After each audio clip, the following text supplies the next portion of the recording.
Daytime starts right now.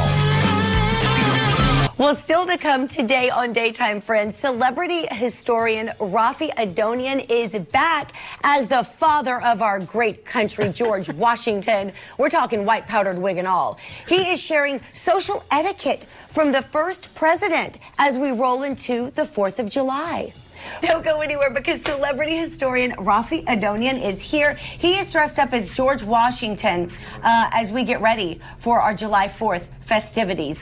Friends, there is no better time than the 4th of July to remember the father of our country, George Washington. Celebrity historian Rafi Adonian is here as George Washington, powdered wig and all. We are so happy he could make it to our little 4th of July barbecue. Your hair looks great, George. What are we talking about on this for the 4th of July? Because I thought it was odd that you wanted to kind of teach us about etiquette on the 4th, back in 1776. That's right. Well, etiquette is always in style, I think, across centuries. Now, George Washington himself, you know, in the 18th century, he looked back to the 17th century as to the Jesuits that were there, and he borrowed from them and surveying people around him as a teenager to compile 110 rules for civility and decent conversation in company and conversation. This is actually a little booklet. There's an actual book. Yeah, 110 of them, and you can also find them online at mountvernon.org, which is where his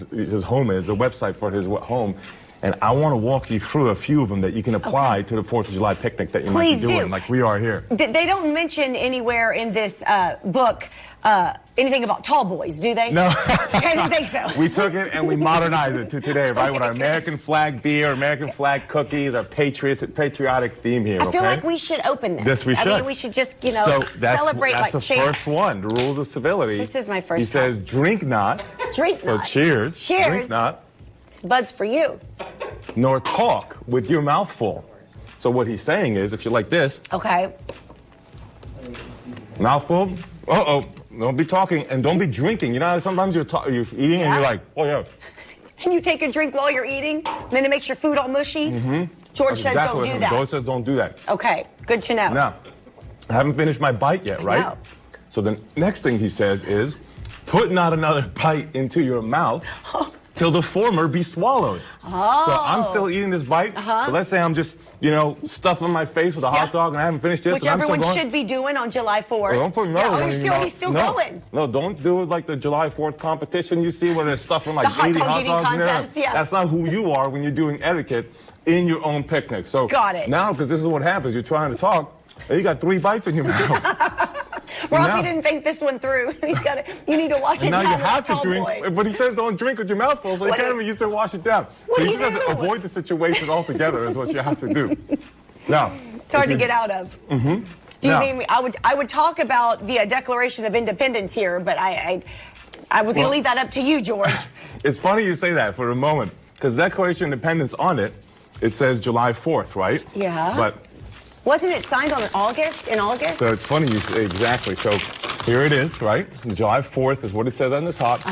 But the real Declaration of Independence or Declaration of Independence Day is July 2nd. Because July 2nd is when Congress agreed to declare independence. It's the 4th that they declared it. And as you point out, it's not until August that they actually end up signing it over the course of time. Now let's cover another rule for etiquette, okay? I like this next one. Speak not evil of the absent, for it is unjust. So what they're saying is, speak not evil, right? Don't talk smack. When they're not there. When they're not there behind people's backs. So you hear about, like, Jaylene, you know, that girl Jaylene doesn't like Texas. I love Jaylene. She's our producer. You must be talking about another Jaylene.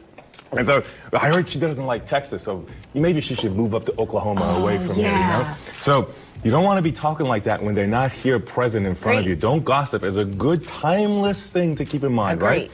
And related to that is another rule for etiquette.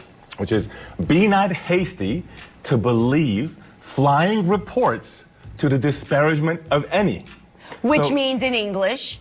Be not hasty, so don't rush. Yes, don't be I know quick that. To believe flying reports, these outlandish things that are said to the disparagement of any. So if someone is talking smack about Jaylene disliking Texas, don't just believe it. So you're not just speaking it, don't speak it, but also if you hear someone doing it, don't listen, don't believe it. I think George Washington somewhere in here, I think on like the last page, he says before you believe it, Google it. So that you understand exactly so you can confirm what's going on, right? You got to be sure. I think everyone could benefit from reading this book today in 2024. Absolutely. Because these still stand true today. They do. And remember, he himself is going back 150 years in drawing from it. So he himself was looking for these timeless principles that hold. And I think that they still hold today when you go through 110 of them, translate them to modern English, as you point out, to understand them. But look how he's conducting himself and trying to conduct himself. And George Washington was a man who really believed in restraint and discipline. That's one of the things that he really kind of stood for. That's one of the reasons that he was so respected by other founding fathers,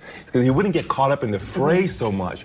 And so, as a result, when he puts those principles, I think that they still apply in both company and conversation, just like he says. So on the 4th of July, you're going to be around company, you're going to be having conversation. So why not draw upon it in the spirit of George Washington? Because of the fact that if he's the father of the country and you're celebrating the birth of the country, 248 years old this year, then you might as well refer to the OG.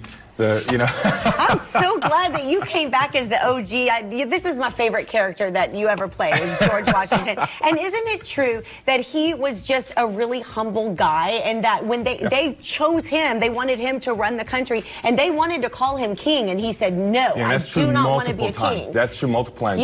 In fact, there's different points in which, for example, he is consistent about making sure that the military is not above civilian power. And one example of that is after Revolutionary War, before he's president, but after Revolutionary War, when he's a chief general, what happens is he comes and submits his commission, turns it in to Congress and says, I don't want this anymore. So he can prove that once the war effort is over, that the military is subservient to the civilians, and therefore it showed the power. Because remember, what a lot of these founders are worried about is someone like Caesar, who holds both the military and civilian power. And if anyone could have pulled it off, George could have. But he chose not to. Goes back again to his principles, his discipline, and his thought about his sort of virtue, as he would call it, the Republican virtues. Small R Republican is a different era, but Republican virtues that they would see that they wanted to uphold, but George was particularly good at. So when you're drinking beer and you're getting crazy on the July 4th, virtue is something important to remember. It is. And Rafi, thank you so much for reminding us. Thank you so much. Cheers. George, it was lovely seeing you. Your teeth are much nicer than I envisioned. That's right. They look lovely. Been to the dentist lately for sure. Those aren't wooden either. Those are wooden teeth. Yeah, I'm eating a sugar treat. I'm gonna wait till the break to have my cookie. Ruining my teeth already. I'm trying to stick with the etiquette rules you just taught me.